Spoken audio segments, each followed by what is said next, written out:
আমি কিন্তু হয়তো 2 মাস 3 মাস বন্ধ রয়েছে, তাতে কিন্তু আমি বলতে পারবো না যে তার মেনোপজ হয়ে গেছে। তাকে কন্টিনিউয়াস 1 বছর এই ওভারিয়ান ফাংশন লসের জন্য যদি মাসিক বন্ধ থাকে, ডেফিনেশনটা হচ্ছে permanent cessation of periods due to loss of ovarian function.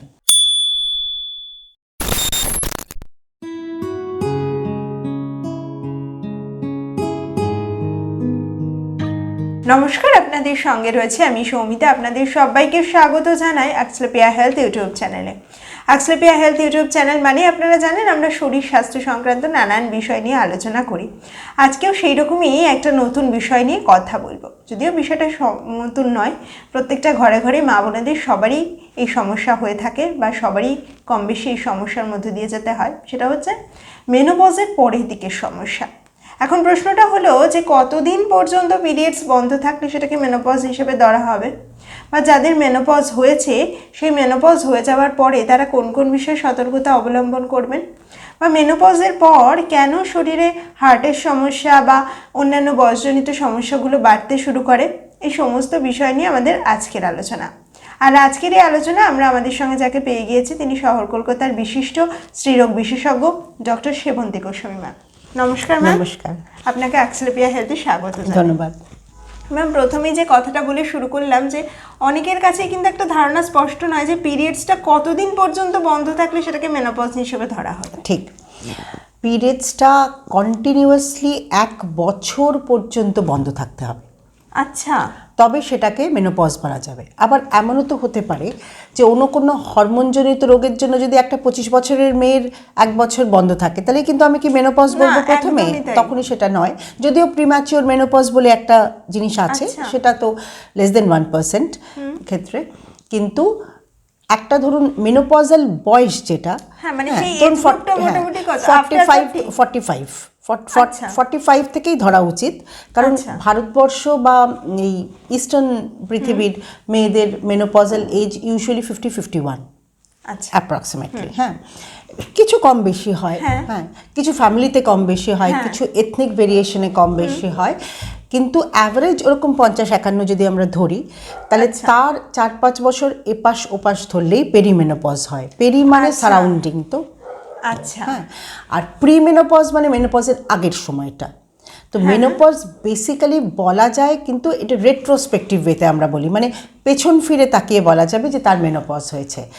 আজ যদি তার ধরুন একজন 45 বছর কি 46 বছর কি 50 বছরের মহিলার মাসিক বন্ধ হয়েছে, আমি কিন্তু হয়তো 2 মাস 3 মাস বন্ধ রয়েছে, তাতে কিন্তু আমি বলতে পারবো না যে তার মেনোপজ হয়ে গেছে। তাকে কন্টিনিউয়াস 1 বছর এই ওভারিয়ান ফাংশন লসের জন্য যদি মাসিক বন্ধ থাকে, মানে ডেফিনেশনটা হচ্ছে permanent cessation of periods due to loss of ovarian function. আচ্ছা, অর্থাৎ আমাদের যে ডিম বাস হয়, সেখান থেকে তো শুধু ডিম নিঃসরণ হয় না, সেখান থেকে অনেক হরমোন নিঃসরণ হয়, একদমই তাই, যেমন ইস্ট্রোজেন, প্রোজেস্টেরন এক্সেট্রা। এই যদি পার্মানেন্ট তার কাজকর্ম বন্ধ হয়ে যায়, তার জন্য যদি স্টপেজ হয় বা পার্মানেন্টলি মাসিকটা বন্ধ হয় এবং দেখা যায় 1 বছর হয়ে গেল তার কোনো মাসিক হলো না, সেই ক্ষেত্রে আমরা বলতে পারি যে তিনি মেনোপজে ঢুকেছেন। আচ্ছা ম্যাম, এই প্রসঙ্গে একটা কথা একটুখানি জানবো। সেটা হচ্ছে অনেককেই বলতে শুনেছি যে যাদের আগে পিরিয়ড শুরু হচ্ছে তাদের নাকি আগে মেনোপজ হয়েছে। এটা একদম সম্পূর্ণ ভুল ধারণা।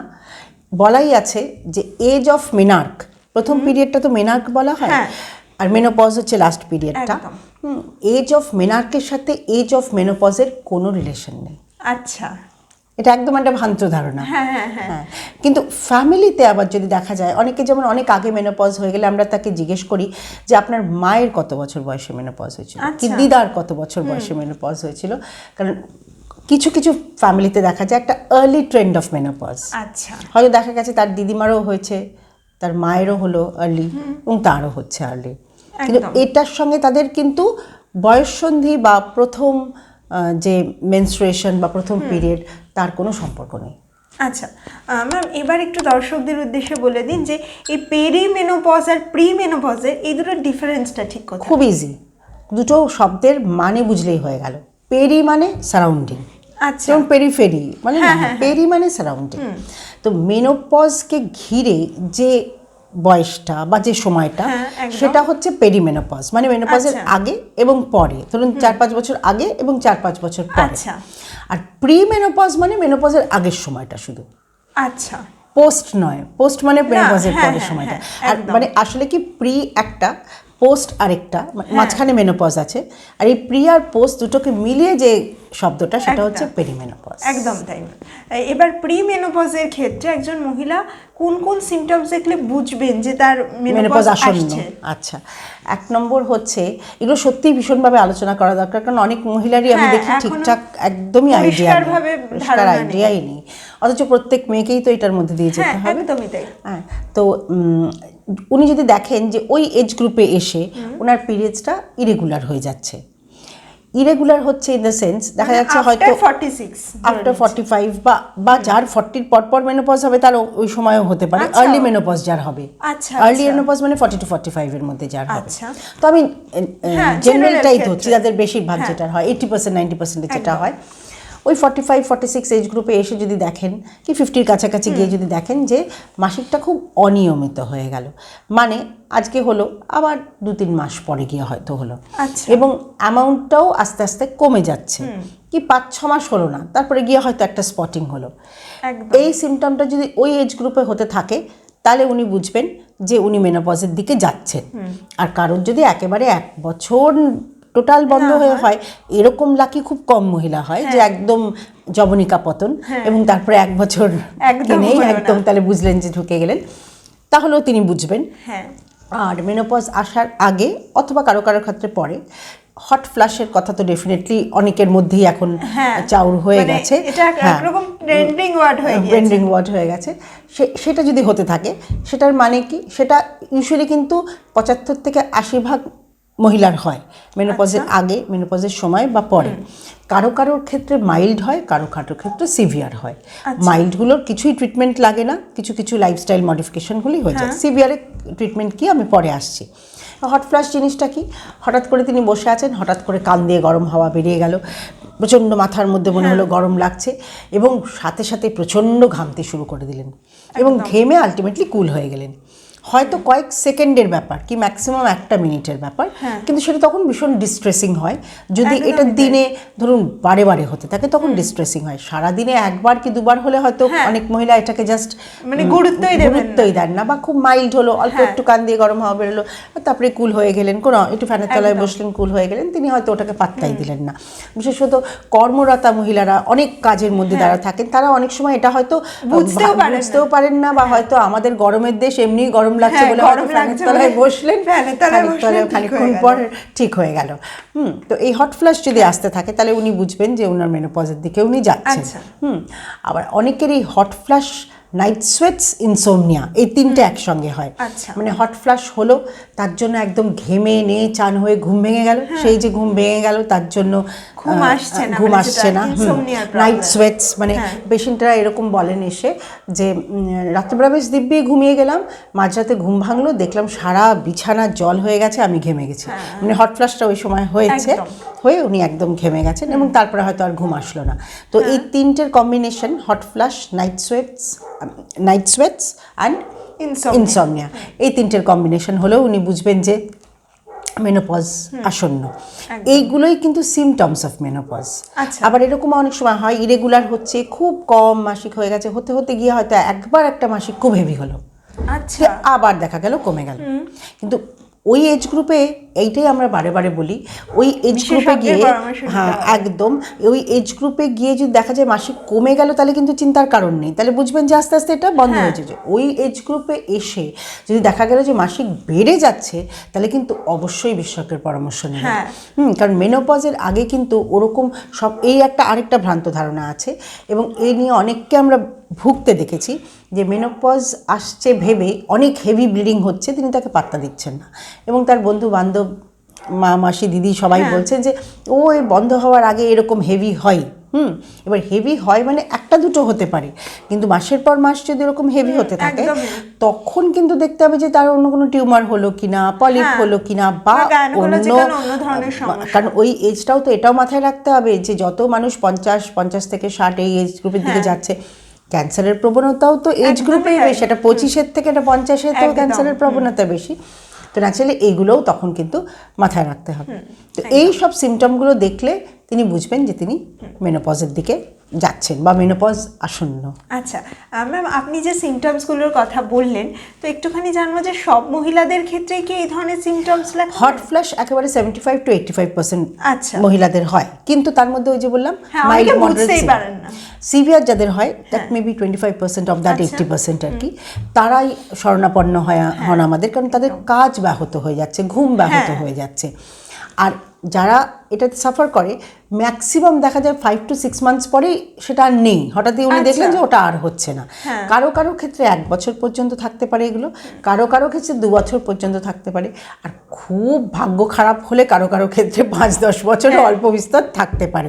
কিন্তু but that is a very very small percentage, আলোচনা করে, মানে that is a very small percentage, মানে 10 বছর ধরে হট ফ্ল্যাশ হয়েই যাচ্ছে, এটা it's a very small percentage. Maximum 6 months to 1, maximum হচ্ছে প্রথম 6 months to 1, যখন মানে হরমোনাল চেঞ্জটা হয়ে গেল আর একদম। ম্যাম, এই প্রসঙ্গে আপনি বললেন যে হরমোনাল চেঞ্জের কথা, আজকাল হরমোন থেরাপির কথা প্রায় শোনা যায়, এই ব্যাপারটা কি? আচ্ছা, এই হরমোন থেরাপি হচ্ছে, মেনোপজ মানে কি হলো, ওভারির ফাংশন চলে গেল, তাই তো, তাহলে একটা sudden fall in the estrogen হলো। আচ্ছা, ইস্ট্রোজেনটা তো মেইন যে ফিমেল হরমোনটা হলো, এবার সেই ফল হলো বলেই কিন্তু এই সমস্ত সিমটম হেন তেন যা যা আসছে ড্রাস্টিক ফলের জন্য। তাহলে এটাকে রিপ্লেস করতে হলে হরমোন থেরাপি দিতে হতে পারে, কিন্তু আজকের হরমোন থেরাপি আর আজ থেকে 20 বছর আগের হরমোন থেরাপির তফাৎ আছে। আজ থেকে 20 বছর আগে এরকম ভাবা হতো যে যে কোনো পোস্টমেনোপজাল ওমেনকে ধরে হরমোন থেরাপি দিয়ে দাও। অনেকে মনে করতেন আমি হরমোন নিলেই খুব সুন্দর একদম ফরএভার ইয়াং থাকবো, নিয়ে নিলেন, অনেক ইনডিসক্রিমিনেট ইউজ হতো। সেই জন্য এখন খুব ভালো গাইডলাইন আছে, ইন্টারন্যাশনাল মেনোপজাল সোসাইটির গাইডলাইন আছে, ইন্ডিয়ান মেনোপজাল সোসাইটির গাইডলাইন আছে, যেখানে বলাই আছে যে কার কার লাগবে। সব মেনোপজাল ওমেনের হরমোন থেরাপি লাগে না, আমি আবার বলছি ক্লিয়ার করার জন্য, সব মেনোপজাল ওমেনের হরমোন থেরাপি লাগে না। তাহলে কাদের কাদের লাগে? কাদের লাগে কোয়েশ্চেন আসছে, যাদের হট ফ্ল্যাশ সিভিয়ার এবং তার কাজ ব্যাহত করছে। আচ্ছা, হট ফ্ল্যাশের জন্য best therapy is hormone therapy. আচ্ছা, 1 নম্বর। 2 নম্বর, অস্টিওপোরোসিসের নাম তো শুনেছেন, মেনোপজের সাথে সাথে যে আরেকটা ঝামেলা আসতে শুরু করে, কারণ যে ইস্ট্রোজেন হার্টকে এবং হাড়কে প্রোটেকশন দেয়, তো ন্যাচারালি ইস্ট্রোজেন পড়ে গেল, তার সাথে বয়সটাও তো বেড়ে গেল, হ্যাঁ, দুটো মিলিয়ে হার্ট আর হাড়ের যে প্রোটেকশনটা ছিল সেটা আর রইল না, হাড়গুলো উইক হতে শুরু করে, অস্টিওপোরোসিস হয়। এই অস্টিওপোরোসিসের অনেক ট্রিটমেন্ট আছে, সেই ট্রিটমেন্টগুলো যদি ফেল করে তাহলে ইন সিলেক্টেড কিছু কেসে আমরা হরমোন থেরাপি দিতে পারি। আচ্ছা, অস্টিওপোরোসিস হলো মানেই হরমোন থেরাপি দেবো, এটা কিন্তু ঠিক না। একদম। যেমন হট ফ্ল্যাশের কিন্তু main therapy is hormone therapy. অস্টিওপোরোসিসের ক্ষেত্রে কিন্তু তাদেরকেই হরমোন থেরাপি দেবো যেখানে অন্য থেরাপিগুলো কাজ করছে না বা অন্য থেরাপি দিতে পারছি না, কোনো তার সেইখানে কন্ট্রাইন্ডিকেশন আছে। আর আরেকটা জায়গা আছে হরমোন থেরাপি দেওয়ার, যেটাকে বলা হয় আমি বুঝিয়ে বলছি, আগে নামটা বলি, genito urinary syndrome of menopause. আচ্ছা, কি হয় সেখানে না, মেনোপজের পরে ইন্টিমেট পার্টসে জ্বালা, বার্নিং সেন্সেশন, বারবার ইনফেকশন, ইন্টিমেট রিলেশনে অসুবিধা, এই সমস্ত ক্ষেত্রে আমরা লোকালি ইস্ট্রোজেন ক্রিম দিই। আচ্ছা, হ্যাঁ, মানে লোকালি গাইনোকোলজিক্যাল এরিয়ায়, তো সেটাও তো estrogen cream, that is also hormone therapy. আচ্ছা, মানে ইস্ট্রোজেন ক্রিমটাও হরমোন থেরাপির আন্ডারেই পড়ছে? হ্যাঁ, কারণ ইস্ট্রোজেন তো যে কোনো, আমরা যে ওষুধ খাই আপনারা জিজ্ঞেস করেন না এটা কি সিরাপ না এটা ট্যাবলেট না এটা ক্যাপসুল, মানে কি জিনিসটা একই, ইন উইচ ফর্ম, তাই তো? তো ইস্ট্রোজেনও সেরকম অনেক ফর্মে দেওয়া যায়, যেমন ইস্ট্রোজেন ওরালি দেওয়া যায়, ইস্ট্রোজেন ক্রিম হিসেবে দেওয়া যায়, ইস্ট্রোজেন প্যাচ হিসেবে দেওয়া যায়। আচ্ছা, তো দের আর সো মেনি ফর্মুলেশনস, মানে একই জিনিস রুটটা ডিফারেন্ট হয়ে যাচ্ছে, তাই না? তো সেইখানে ওই থেরাপিতে মানে যাতে হরমোনটা সারা বডিতে তার দরকার হচ্ছে না, তার একটা লোকাল এরিয়ায় দরকার হচ্ছে, তার প্রবলেমটা লোকাল, তো ন্যাচারালি ইস্ট্রোজেন ক্রিম সেখানে দেওয়া হয়, that is also hormone therapy. তাহলে হরমোন থেরাপির জায়গাটা কিন্তু এখন অনেকটা সংকুচিত কিন্তু ভীষণ স্পেসিফিক। একদম মানে কেউ যদি ভাবে না আমি জাস্ট হরমোন নেব নিয়ে সুন্দরী হব, এই আইডিয়াটা যেন না থাকে। হরমোন থেরাপি এখন হচ্ছে হট ফ্লাশ, এখন হচ্ছে অস্টিওপোরোসিস, যেখানে আমি অন্য ট্রিটমেন্ট করতে পারছি না অথবা অন্য ট্রিটমেন্ট আমার কার্যকরী হচ্ছে না। আর 3 নম্বর হচ্ছে genito urinary syndrome of menopause, যেখানে লোকালি থেরাপি দিচ্ছি আমরা, লোকাল হরমোনাল প্রিপারেশন দিয়ে। এইখানে এখন এটা ভীষণ ক্লিয়ার কাট হয়ে গেছে। এবং আরেকটা কথা আপনি জিজ্ঞেস করার আগেই আমি বলে দিই যে হরমোন থেরাপি কতদিন দিতে পারবো, নিশ্চয়ই পরে কোয়েশ্চেন হবে। হ্যাঁ, এটাও বলা আছে for the shortest period of time in the lowest possible dose. এটা একদম গাইডলাইনের কথা, যে আমি নিতে শুরু করলাম কম ডোজে, সব থেকে কম টাইম তার যা দরকার হয়। মানে তখন হট ফ্ল্যাশের জন্য লিখছি, প্রথমে হয়তো 3 মাসের জন্য লিখলাম, একদম শর্টেস্ট পসিবল ডোজে। ওই ডোজটা যদি তার হয়ে গেল 3 মাসে, যদি তার সেটা সলভ হয়ে গেল, বাস তিনি আর তারপর নিলেন না। কারণ আমি বলেছি যে ম্যাক্সিমাম ক্ষেত্রে হট ফ্ল্যাশটা 3 থেকে 6 মাসে চলে যায়। কারো ক্ষেত্রে হয়তো 6 মাস রইল, কারো ক্ষেত্রে হয়তো 6 মাস করে দেখা গেল যে অসুবিধা একটু হচ্ছে, 1 বছর নেওয়া হলো। এটা 1 নম্বর। 2 নম্বর হচ্ছে hormone therapy works best when it is given within 10 years of menopause or less than 60 years. পরিষ্কার বলা হচ্ছে, মানে মেনোপজের থেকে 10 বছরের মধ্যে হরমোন থেরাপিটা সব থেকে ভালো কাজ করে এবং সব থেকে সেফ। আমি একজন 80 বছরের মহিলাকে গিয়ে চলুন হরমোন থেরাপি দিচ্ছি বলার জায়গায় নেই সাইন্টিফিক্যালি। হ্যাঁ, না এই ইনডিসক্রিমিনেট ইউজগুলো এককালে হয়ে যাচ্ছিল বলেই অনেকগুলো স্টাডি হয়েছে, যেগুলোর থেকে এই গাইডলাইন্সগুলো আরও বেশি শক্তপোক্ত হয়েছে এবং আমরাও এত স্পেসিফিক্যালি বলতে পারছি। গাইডলাইন সাথে থাকলে কাজ করতে তো দেবো, কতদিন দেবো, কার ক্ষেত্রে দেওয়া যাবে, কার ক্ষেত্রে দেওয়া যাবে না, এবং কখন দিলে সব থেকে ভালো। যেমন এক সময় একটা খুব ভুলভ্রান্ত ধারণা ছিল মেনোপজ, অ্যালজাইমার্স হলেই হরমোন থেরাপি দিলেই ভালো হয়ে যাবে। এখন এটা একদমই উঠে গেছে আর কি। হ্যাঁ, মানে এই থিওরিগুলোই এখন আরও অনেক স্টাডি হয়ে এগুলো নিগেটেড হয়ে গেছে আর কি। এই হচ্ছে হরমোন থেরাপির ব্যাপার। ম্যাম, এই যে হরমোন থেরাপির কথা বলছেন আপনি, কাদের ক্ষেত্রে হরমোন থেরাপি দেওয়া যায় না কোনোভাবে? আচ্ছা, কারোর যদি খুব ইরেগুলার আনডায়াগনোজড ব্লিডিং হয়, যেখানে আমি জানি না যে ব্লিডিং হচ্ছে কেন হচ্ছে না হচ্ছে, সেই প্রশ্নটা যতক্ষণ না আমার সলভ হবে তাকে আমি দিতে পারবো না। কেন? কারণ আনডায়াগনোজড ক্যান্সার হতে পারে সেটা একটা। একদমই। ধরুন মেনোপজে আছেন, হট ফ্লাশ হচ্ছে, তার সঙ্গে একটা ইরেগুলার ব্লিডিং হচ্ছে, ওই ইরেগুলার ব্লিডিং এর কজ যতক্ষণ না আমি ডিটারমিন করতে পারবো, আমি ততক্ষণ হরমোন থেরাপি দিতে পারবো না। কিছু কিছু নোন লিভার ডিজিজ, আর যার হিস্ট্রি অফ থ্রম্বোসিস আছে, কারণ এই হরমোন তো থ্রম্বোটিক, সেই জন্য সেগুলো আমাদের রুল আউট করে নিতে হবে। আর নোন ক্যান্সার পেশেন্ট, যেখানে অ্যাক্টিভ ক্যান্সারটা রয়েছে, সেই সব জায়গায় আমরা হরমোন থেরাপি দিতে পারবো না। আচ্ছা ম্যাম, এবার একটা কথা একটুখানি জানবো যে এই হরমোন থেরাপি কোথায় কোথায় দেওয়া হয় এই প্রসঙ্গে আপনি বললেন যে যাদের ইন্টিমেট হতে সমস্যা হচ্ছে, মেনোপজের পর কি আদৌ ইন্টিমেট হওয়া সম্ভব? নিশ্চয়ই। মেনোপজ হচ্ছে মানে কি তার সমস্ত অর্গানগুলো বাদ হয়ে যাচ্ছে? না, মেনোপজ হচ্ছে মানে কি ইস্ট্রোজেনটা ডাউন হচ্ছে। আচ্ছা, হ্যাঁ, মানে হরমোনাল চেঞ্জ হচ্ছে। মেনোপজ ইজ আ বিগ, ঠিক যেমন প্রথম মাসিকটা একটা বিগ হরমোনাল চেঞ্জ, তেমনি শেষ মাসিকটাও একটা বিগ হরমোনাল চেঞ্জ। একদম ঠিক আছে। তো সেই বিগ হরমোনাল চেঞ্জের জন্য কি হতে পারে না, টিস্যুগুলোর অ্যাট্রফি হতে পারে। অ্যাট্রফি মানে হচ্ছে একদম সাদা বাংলায় যদি বলি, আস্তে আস্তে ড্রাই হয়ে যাওয়া, শুকিয়ে যাওয়া। হ্যাঁ, তার জন্য ইন্টিমেট রিলেশনশিপে প্রবলেম হতে পারে, কিন্তু ইন্টিমেট রিলেশনশিপ হবে না এটা বলার জায়গায় কোথাও আমরা নেই। বিশেষ করে এখন মেয়েরা বাঁচছেন, গড়পড়তা কত বছর বলুন? হ্যাঁ, মোটামুটি ধরুন আপনার সব পরিবারে একটা 80-85 আছে, কিন্তু এখন খুঁজে দেখবেন। আজ থেকে 50 বছর আগে তা হতো না, কারণ আমাদের আয়ু তো অনেক বেড়েছে না, লাইফ এক্সপেক্টেন্সি বেড়েছে। তাহলে মেয়েরা যদি বাঁচেন 80-90 পর্যন্ত, আর মাসিকের এজটা কিন্তু চেঞ্জ হয়নি। হ্যাঁ, বিজ্ঞান এগিয়েছে, কিন্তু আমার ঠাকুমার যে এজে মাসিক বন্ধের এজ ছিল, আমার জেনারেশনেরও কিন্তু সেই এজেই মাসিক বন্ধের এজ আছে। ওটা কিন্তু বিজ্ঞান চেঞ্জ করতে পারেনি আর কি। হ্যাঁ, ফিজিওলজিকে চেঞ্জ করতে পারেনি বিজ্ঞান। তা যখন চেঞ্জ করতে পারেনি, তাহলে কি বেড়েছে না 50-70 বেঁচে থাকার বয়স বেড়েছে। হ্যাঁ, আমাদের ঠাকুমারা বা তাদের মায়েরা 50-70 ক বছর বাঁচতেন? 10 থেকে 15 বছর ম্যাক্স, বেশিরভাগ 54-55 হ্যাঁ সর্বলাভ করতেন, তাই তো? কিন্তু এখন মেয়েরা 50-এর পর 80-90 যদি বাঁচেন, তার পার্টনারেরও লাইফ এক্সপেক্টেন্সি বেড়েছে, তাহলে ডেফিনেটলি ইন্টিমেট রিলেশনশিপের কথাটা কিন্তু 50-70 যে বয়স, সেখানে আরো বেশ কিছু বয়সের জন্য প্রযোজ্য হচ্ছে ডেফিনেটলি, 60 অবধি তো ব্যাপারটা বটেই, ইফ নট মোর ইভেন। তখন সেইখানে যে প্রবলেমগুলো কেন হচ্ছে, টিস্যু ড্রাই হচ্ছে বলে, টিস্যু অ্যাট্রফি হচ্ছে বলে, সেখানেই আমাদের এই এস্ট্রোজেন থেরাপির কথা আসছে। এবং আমরা আরও কিছু জিনিস করি আজকাল, যেগুলোকে এস্থেটিক গাইনোকোলজি বলে।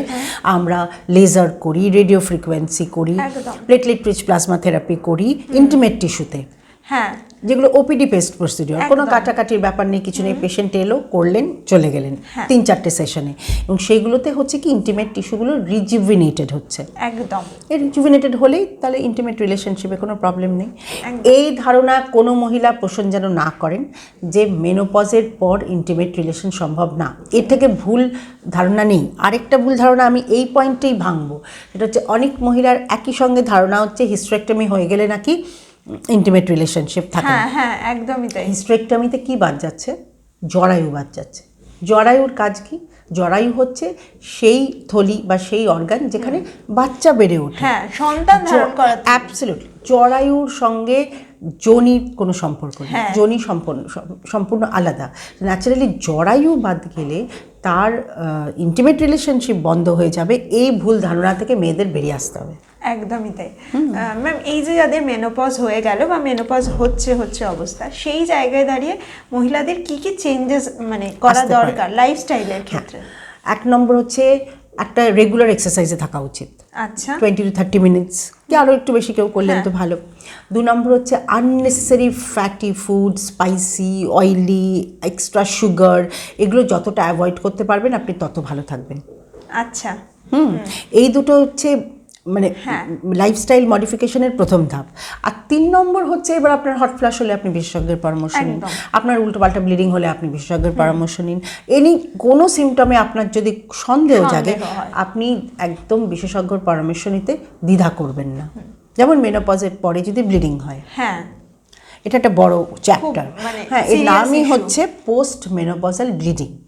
এটাকেও আমাদের দেশের মহিলারা ভীষণভাবে অবজ্ঞা করেন, আমি দেখেছি, এবং অবজ্ঞা করে ভীষণ বিপদেও পড়েন অনেকে। বহু ক্ষেত্রে এটা ক্যান্সারেরও কারণ অ্যাকচুয়ালি। এবার পোস্ট মেনোপজাল ব্লিডিং বলে এটা, পোস্ট মানে আফটার। কখন বলবো না, 1 বছর যার বন্ধ হয়ে গেছে এবং যাকে আমরা মেনোপজের সংজ্ঞা দিয়ে দিয়েছি, তারপরে যদি কারোর ছিটে ফোটাও ব্লিডিং হয়, that will be post menopausal bleeding. এবার এটাই আমি দেখেছি, বহু মহিলা মনে করেন যে এই একটু একটু হচ্ছে, এবার একটু একটু একদিন হলো না হয় হলো, তারপরে আবার একটু একটু হতে চলেছে, আর তিনি কাউকে বলছেনও না বাড়িতে, আমরা দেখেছি। তারপরে হয়তো একদিন অনেক বেশি হলো বা কিছু হলো, বা তার মেয়ে বের করলো বা যাই হোক কথাবার্তা বেরোলো, তখন ছেলেমেয়েরা নিয়ে চলে এলো তাকে। এবার তখন কেন, তারা অনেক আগেই তারা আসা উচিত, সমস্যাটা আরো বাড়াবাড়ি হয়ে গেল। বেশিরভাগ ক্ষেত্রে এই পোস্টমেনোপজাল ব্লিডিং হয় ওই টিস্যুগুলো ড্রাই হয়ে যায়, অ্যাট্রফি হয়ে যায় তার জন্য। কিন্তু একটা ছোট পার্সেন্টেজ, ধরুন 8%, 10% কেসে এটা কিন্তু ক্যান্সারের জন্য হয়। একদম। তাহলে আমাদের বিশেষজ্ঞর কাছে যেতে হবে এটাই জানার জন্য যে এটা ক্যান্সার নয়, তাই না?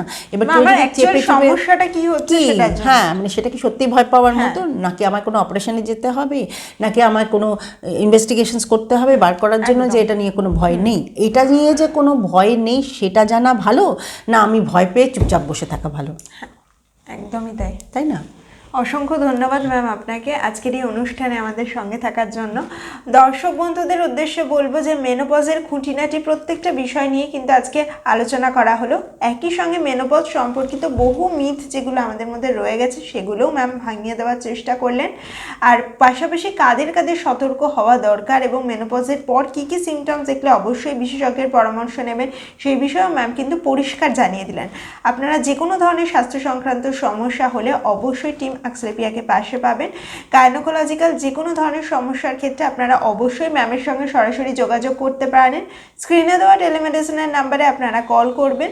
স্বাস্থ্য সংক্রান্ত এরকম আরও গুরুত্বপূর্ণ তথ্য পেতে অবশ্যই ফলো করুন অ্যাক্সলেপিয়া হেলথের ফেসবুক পেজ, অ্যাক্সলেপিয়া হেলথের হোয়াটসঅ্যাপ চ্যানেল এবং অবশ্যই অ্যাক্সলেপিয়া হেলথের ইউটিউব চ্যানেল। যারা এখনও পর্যন্ত অ্যাক্সলেপিয়া হেলথের ইউটিউব চ্যানেলটা সাবস্ক্রাইব করেননি, সাবস্ক্রাইব করে পাশে থাকা বেল বাটনে ক্লিক করে দেবেন। সকলে ভালো থাকুন, সুস্থ থাকুন, নমস্কার। অস্ক্লেপিয়া হেলথে রয়েছেন নানা ক্ষেত্রের বিশেষজ্ঞ ডাক্তার যারা আপনার সমস্ত চিকিৎসা ঘটিত সমস্যার সমাধান করে দেবেন অনলাইন। মাত্র কয়েকটি ক্লিকে বুক করে ফেলুন ডাক্তারের অ্যাপয়েন্টমেন্ট। ডাউনলোড করুন অস্ক্লেপিয়া হেলথ। ভালো থেকো।